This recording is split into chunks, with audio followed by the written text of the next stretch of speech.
আজকে আমরা আলোচনা করব আয়তক্ষেত্রের ক্ষেত্রফল ও পরিসীমা নিয়ে। তো আয়তক্ষেত্র আমরা সবাই মোটামুটি চিনি, এটাকে আর চিনায় দেওয়ার কোনো দরকার নেই। আমরা এখানে দেখতে পাচ্ছি যে একটা আয়তক্ষেত্র এঁকে নিয়েছি যার দৈর্ঘ্য এবং প্রস্থ আছে, এবং আমরা জানি আয়তক্ষেত্রের বিপরীত বাহুগুলা পরস্পর সমান ও সমান্তরাল হয়।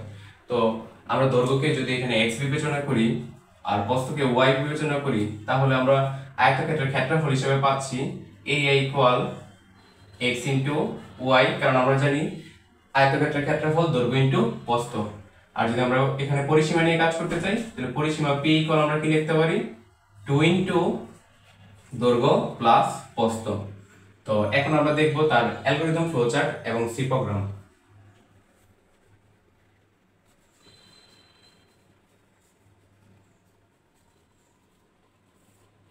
তো আমরা জানি যে কোনো অ্যালগরিদমের মধ্যে প্রথম স্টেপের মধ্যে স্টার্ট করা লাগে, অর্থাৎ স্টেপ 1 স্টার্ট,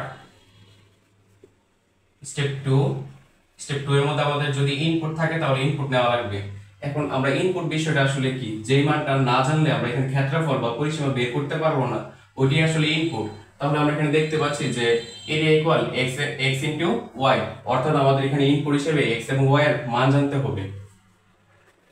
অর্থাৎ স্টেপ 2 এর মধ্যে ইনপুট x y। তার পরবর্তী ধাপে আমাদের এখানে জানতে হবে সূত্র কি। তাহলে আমরা জানি ক্ষেত্রফল মানে এরিয়া ইকুয়াল দৈর্ঘ্য ইনটু প্রস্থ বা x ইনটু y। তার পরবর্তী ধাপে আমাদের যা উদ্দেশ্য বা যা আমাদের আনসার, ওইটাকে ফলাফল হিসেবে ঘোষণা করতে হবে। অর্থাৎ আমরা এখানে ফলাফল হিসেবে কাকে চাচ্ছি, এরিয়াকে, অর্থাৎ প্রিন্ট এরিয়া। তার পরবর্তী ধাপে যেহেতু আমরা এখানে ফলাফল পেয়ে গিয়েছি, তাহলে আমাদের এখানে কি করতে হবে, ইন্ট বাই স্টপ, এটা আমাদের অ্যালগরিদম। এখন আমরা যদি এটাকে ফ্লোচার্ট করি, তো ফ্লোচার্টের মধ্যে আমরা সবসময় জানি যে কি করা লাগে, স্টার্ট এবং ইন্ডের জন্য উপবৃত্ত বা ডিম্বাকৃতির যে চিহ্নটা ওইটা ব্যবহার করা লাগে। তাহলে আমরা এখানে দেখতে পাচ্ছি স্টার্ট। ফ্লোচার্টের মধ্যে আমরা মুখস্থ কোনো কিছু লিখবো না, আমরা দেখবো অ্যালগরিদমের মধ্যে কি আছে, তাকে আমরা জাস্ট চিত্রের মাধ্যমে ফুটিয়ে তুলব। দ্বিতীয় ধাপের মধ্যে ইনপুট, আমরা আগে থেকেই জানি ইনপুট নেওয়ার জন্য কি করা লাগে, সামান্তরিক, অর্থাৎ ইনপুট x এবং y। তার পরবর্তী ধাপে আয়তক্ষেত্র। তো আয়তক্ষেত্র কেন ব্যবহার করেছি, এখানে যেহেতু আমরা সূত্র ব্যবহার করতে চাচ্ছি, সূত্র, প্রক্রিয়াকরণ বা অপারেশন, এই ক্ষেত্রে আমরা ব্যবহার করে থাকি আয়তক্ষেত্র, অর্থাৎ area equal x into y। তার পরবর্তী ধাপে আমরা চতুর্থ ধাপে দেখতে পাচ্ছি এখানে ফলাফল বা প্রিন্ট ঘোষণা করে দেওয়া আছে। তো ফলাফল যদি ছাপাতে চাই আমাদের অবশ্যই সামান্তরিক ব্যবহার করা লাগবে, অর্থাৎ প্রিন্ট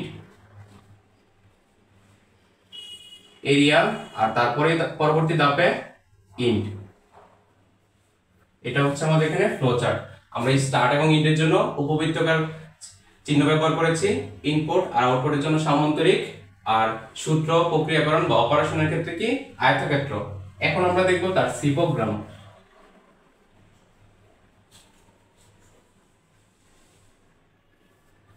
তো আমরা যদি শর্টকাটে বলি, যে কোনো সি প্রোগ্রামের মধ্যে হ্যাশ ইনক্লুড stdio.h স্টার্ট এর জন্য ব্যবহার করে থাকে, কিন্তু আমরা যদি একটু বিস্তারিতভাবে বলি যারা বুঝতে পারি এগুলা, ইনক্লুড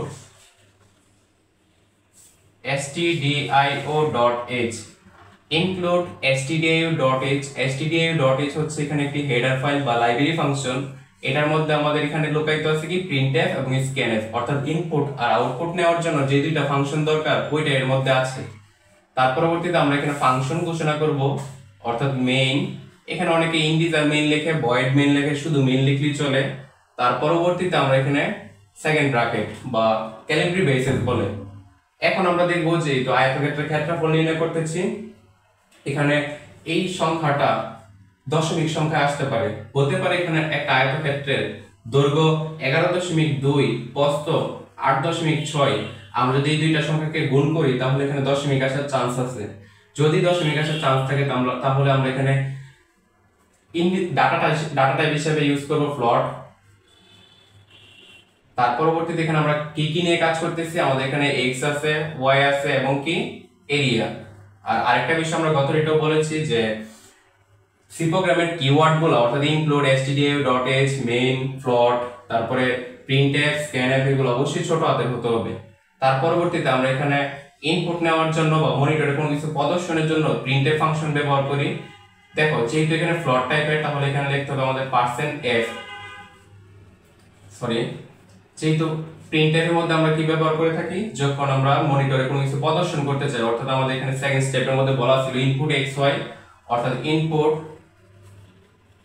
xy, তারপরে scanf, scanf হচ্ছে মেমরিতে কোনো মান ইনপুট করা বা রাখা, যেহেতু এটা ফ্লোট টাইপের তাহলে হবে %f, কয়টা ইনপুট, দুইটা ইনপুট, এজন্য দুইটা %f, কারা কারা ইনপুট, x এবং k y।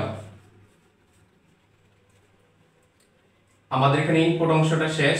এখন আমরা দেখব সূত্রের মধ্যে কি আছে। এখানে সূত্র আমরা দেখতে পাচ্ছি যে area equal x into y। তারপর আমরা ফলাফল ঘোষণা করব। ফলাফলের জন্য printf, আমরা এখানে যে ফাংশনটা নিয়ে কাজ করতেছি এটা অবশ্যই দশমিক ভ্যালু আসার চান্স আছে, এইজন্য আমরা বলতেছি যে %f এবং ফলাফলটা k area, then second bracket. এখানে আমাদের আয়তক্ষেত্রের সি প্রোগ্রাম নির্ণয় করা শেষ। এখন যদি ক্ষেত্রের ক্ষেত্রফল না বের করে পরিসীমা বের করার কথা বলতো, তাহলে আমরা কি করতাম, জাস্ট এখানে স্টার্ট আর ইনপুট ঠিক থাকতো, এরিয়ার জায়গাতে আমরা ইউজ করতাম p, সূত্র কি 2 ইনটু x প্লাস y। আর যেহেতু আগেরবার ক্ষেত্রফল বের করার জন্য এরিয়া প্রিন্ট করেছি, এখন আমরা যদি পরিসীমা বের করতে চাই তাহলে অবশ্যই p প্রিন্ট করতে হবে। ফ্লোচার্টের মধ্যে সেম জায়গাতে চেঞ্জ আসবে, এখানে p equal 2 into x plus y, আর প্রিন্ট এখানে কি হবে, এরিয়ার বদলে p। সি প্রোগ্রামের মধ্যে #stdio.h main, এটুকু যদি আমরা শর্টকাটে মনে রাখার ট্রাই করি একটু স্টার্টের জন্য, তারপর ফ্লোট, প্রিন্টএফ, স্ক্যানএফ এটুকু ইনপুট নেওয়ার জন্য।